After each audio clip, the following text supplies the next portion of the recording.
The subscription version of the Early Church Texts website is a great resource for people who want to know more about the first 5 centuries of church history. This video gives a brief introduction and then a brief guide to its features.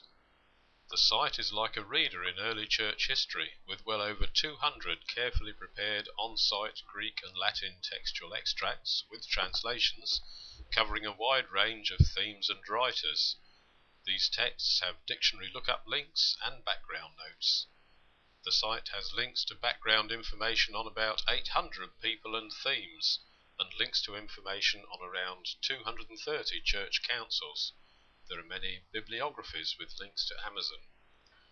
The site also has carefully indexed links to virtually all of the complete Greek and Latin texts from the first 5 centuries contained in the Main Patrologiae Cursus Completus series. These are mainly the scanned texts at Google Books and other similar sites. English translations of many full works have been found, and there is a facility for viewing the translations separately or alongside the original language. There is an extensive scripture-based index of these texts, which means that it is easy to find commentaries and homilies from the first 5 centuries on Matthew and any biblical book. Let's look at the menu system, which gives access to all these features. First, the menus at the top of the screen.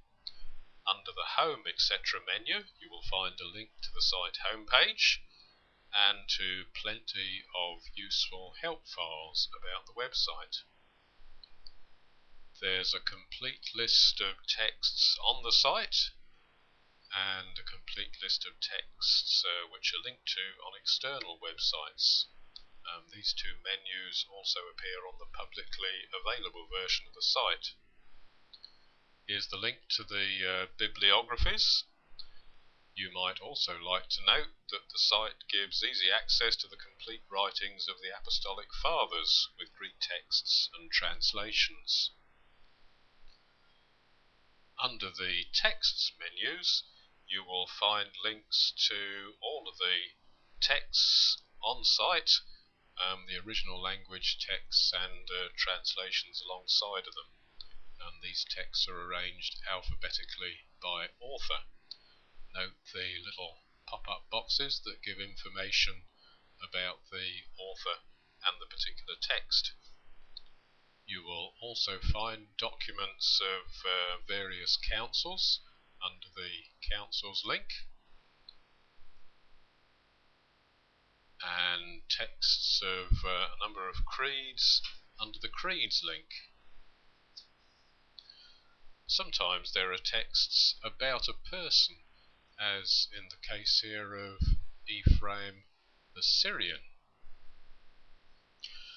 As well as giving access to the texts on the Early Church Text website, the text menus also give links to complete original texts and translations where available on external websites. For example, there are links to complete original texts in the Main Patrologiae series at Google Books and elsewhere, and also links to a number of other sites with original language texts. There are also links to English translations. So under Basil, at the bottom of the Basil Texts menu, you will find an entry Text Resources Off-Site, and it's very much worth exploring the entries under here. The list of works at Thesaurus Linguae Graecae gives a very helpful list of the writings of Basil. The Greek texts entry takes you to a page with links to many complete Greek texts. The translations entry takes you to a page with links to English translations. And Greek with translation alongside does exactly what it says and enables you to view the off-site original language texts and translations alongside each other. You might like to note that these links to off-site texts can all be viewed together through a special facility for viewing the off-site original language texts and translations alongside each other. Go to Off-Site's Text Index under the Home menu, and you will find an A to Z index of original language texts and translations. The original language texts on the left hand side of the screen and the English language translations on the right hand side of the screen. And there's a similar facility for viewing the site's biblical index. Go again to the Home etc. menu, click on Biblical Index of Patristic Works, and something similar applies. There's the list of biblical books and the commentaries and homilies in original language on the left hand side of the screen, and on the right hand side of the screen the English translation links. Going back to the menus at the top of the screen, the Themes menu contains links to exactly the same on-site texts, but here they're indexed by theme, which in some cases might be helpful. So under Baptism, you will find texts on that theme. Then to the right of this, there are menus for the 1st to 5th centuries. At the top, these contain links to the on-site and off-site texts from the century in question. Below that, there are links to background information about Christian writers from the relevant century.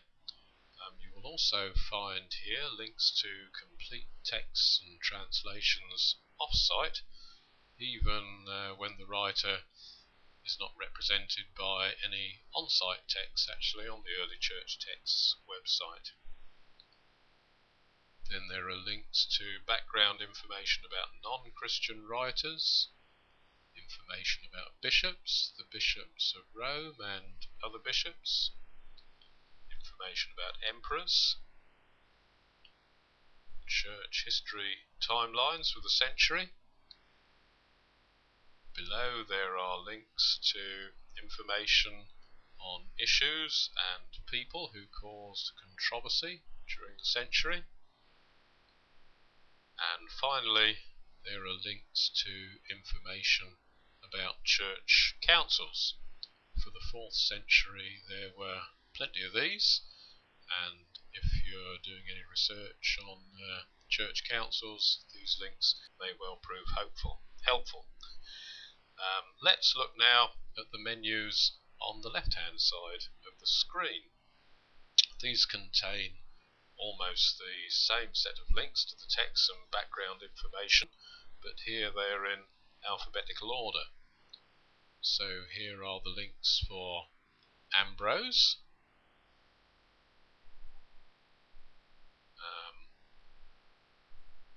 notice the original language texts and translations on-site and off-site, the links there, the links to background information, and the links to bibliographies. And the same kind of pattern applies to other entries.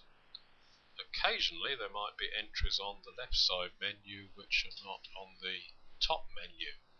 For example, the left hand menu gives easy access to the site's biblical index. So if you go to B and Bible commentaries, you'll find links to the extensive set of off-site original language texts and translations, commentaries and homilies, and facility for viewing original language translation or the two of them alongside each other. Again, on the left-hand menu, there are links to information about many councils. Now, when you go to one of the on-site text pages, the menus most relevant for the particular text will be included towards the top of the page. So here with Arius' letter to Alexander, here is the menu about Arius and the Arian controversy, the menu with background links for Alexander, and the menu giving a list of other texts on and off the site, other texts of Athanasius. For all of the site's on-site texts, there are carefully prepared printable versions. Each on-site text has a brief introduction, which makes it easier to appreciate its context and significance. There are textual notes, normally taken from the source used. Just hold the cursor over the red number or the green number and you'll get further information appearing on the screen. Most of these pages also have links through which you can access a version of the complete text, probably at Google Books or archive.org, and a complete translation as well if available. There is a search facility for the website towards the top right of the screen, and search terms can be entered in English or Greek letters. A Greek search term can be entered in transliterated English or in Greek.